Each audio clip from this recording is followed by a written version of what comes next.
학교처럼 따라다닌 일이 있었죠. 네, 있었습니다. 네, 지금은 어떻습니까?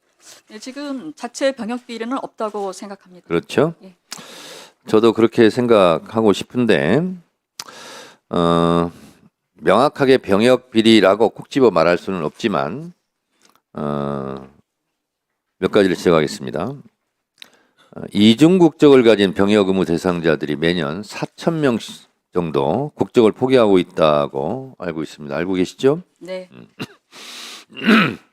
2024년 통계를 보니까 병역 면제율을 보니 일반 병역 의무자는 면제율이 2.5%인데 고소득자 자녀들 같은 경우는 면제율이 9.9%예요. 그러면 우리가 하는 의문은 고소득자들은 병역 면제를 받을 조건이 많은가? 뭐 그런 것 같지는 않아요. 그래서 살펴보니까 이런 문제가 있더군요. 병역법에 보면 이게 이제 유학 갔다가 눌러 앉아가지고 41세가 되면 F4 비자가 발급돼서 또 병역도 면제되고 또 국내에 자유롭게 들어와서 활동하고 이제 이런 문제가 있다는 거죠. 그러면 고소득자들이 유학을 갈 가능성이 많은 거죠. 저소득층보다. 그래서 일반적인 사람보다 고소득자 면제율이 이렇게 높은 거 아닌가 이런 생각이 들어요. 그렇다면 예를 들어서 이중국적 갔다가 국적 포기하고 다시 만 40세가 넘어서 이렇게 들어오고 하는 것을 좀 근본적으로 막는 대책이 필요하겠다. 그래서 지금 소득세법 55조에 보니까 연봉 약 20억 원, 소득 상위 0.37%로 규정하고 있는데 이걸 좀 확장해서 연봉 약 12.6억 원, 소득 상위 0.84로 이 세율 6구간을 좀 규제를 강화하는 게 어떻겠느냐 이런 생각이 좀 들어요. 검토해 보시기 바랍니다. 네, 검토하겠습니다. 검토해 본 적은 있습니까 혹시? 네, 검토해 본 적은 있습니다. 네, 한번 해보시고요. 네, 그 다음에 사회복무요원 몇 명 정도 됩니까 1년에? 네, 1년에 2만 2천 명 정도 됩니다. 예.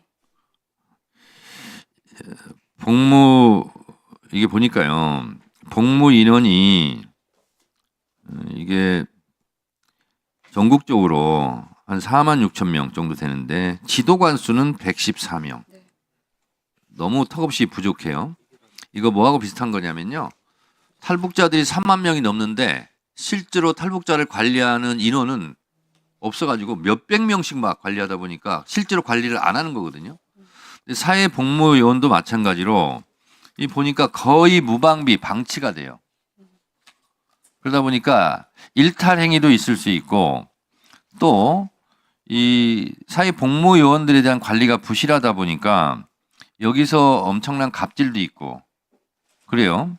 그게 보니까 사회복무원들에 대해서 인권 유린 같은 이런 사태도 많이 발생해요. 제가 이거 국감 준비하다 보니까 이런 일도 있대요. 말이 없으면 바지에다 용변 봐라.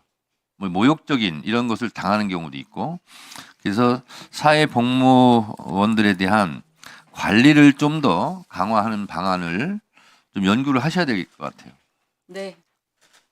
지금 1인당 관리 인원이 약 390명 정도를 복무지도관들이 관리를 하고 있는데 네, 그 적정 인원은 약 300명으로 저희가 판단하고 그렇습니다. 있습니다. 네, 노력하겠습니다. 네, 그것을 방안을 저한테 제출해 주시고요. 또 하나는 뭐냐면 온라인 병역 면탈 조장하는 이런 범죄에 대해서 이거를 잡아내는 게 이제 특사경인데 특사경 수도 턱없이 부족할 뿐만 아니라 제가 좀 기가 막혔던 것은 이게 딱 60명이라네요.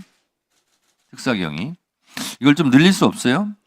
네, 저희가 24년도에 40명에서 60명으로 늘린 숫자입니다. 좀 더 늘려야 될 것 같은데 네. 이 온라인 범죄 이런 걸 잡으려면 포렌식 기계 이런 게 필요한데 네.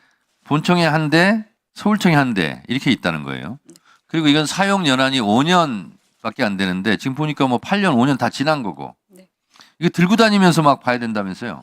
네, 지금 노후 장비 교체가 필요한 시점입니다. 네, 그리고 보니까요. 이러면 안 되는데 방검복도 6벌밖에 없다면서요. 근데 특사경 38명이 방검복을 6벌을 나눠서 교대로 이렇게 돌아가면서 하는 거예요. 1인당 한 개씩은 있어야 되지 않아요? 예산을 어디다 쓰는지 모르겠는데 이렇게 하면 안 됩니다. 제가 옛날에 행안위 할 때 소방관들이요.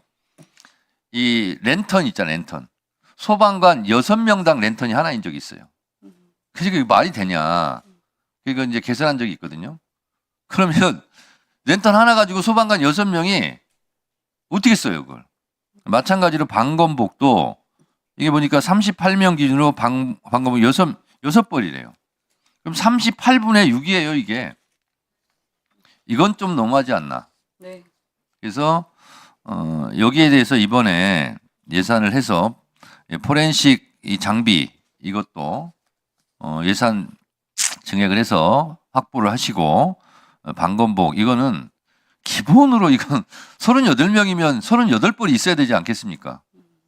근데 6벌이면 이건 좀 아닌 것 같아요. 그래서 그건 확보하기 위해서 노력하시기 바랍니다. 네, 노력하겠습니다. 네. 제가 지적한 몇 가지가 이렇게 있고 제가 문제점을 주로 지적을 했는데 그거에 대해서 개선책을 좀 국감 끝난 이후라도 제가 체크를 할 테니까 그건 좀 그 방안이 마련되는 대로 저한테 알려주시기 바랍니다. 네, 보고 드리겠습니다. 네. 네, 수고하셨습니다. 다음은 강선영 의원님 질의해 주시기 바랍니다. 병무청장님 수고 많으십니다. 네. 네, 최근 인구가 절벽 문제로 이제 병역 자원이 감소가 되는데 2019년부터 대략 현재까지 육군만 10만 명 이상 감소했습니다. 그래서 입대 자원에 대한 관리가 중요하다는 거 동의하시죠? 네, 동의합니다. PPT를 보시겠습니다. 2024년 기준으로 입영 대상자 22만 명 중에 현역으로 입대하는 자원은 약 19만 명이고요. 신체 등급이 4급 이상 7급까지로 현역으로 입대하지 못하는 인원이 약 3만 명 정도 됩니다. 그렇죠? 맞을 겁니다. 아마 자료가. PPT 다음 넘겨주세요. 지난해 국정감사에서 그래서 입영 대상자에 대해서 심리검사 문제를 지적한 바 있습니다. 왜냐하면 과거 5년치 평균값을 보니까 연평균 정신질환으로 현역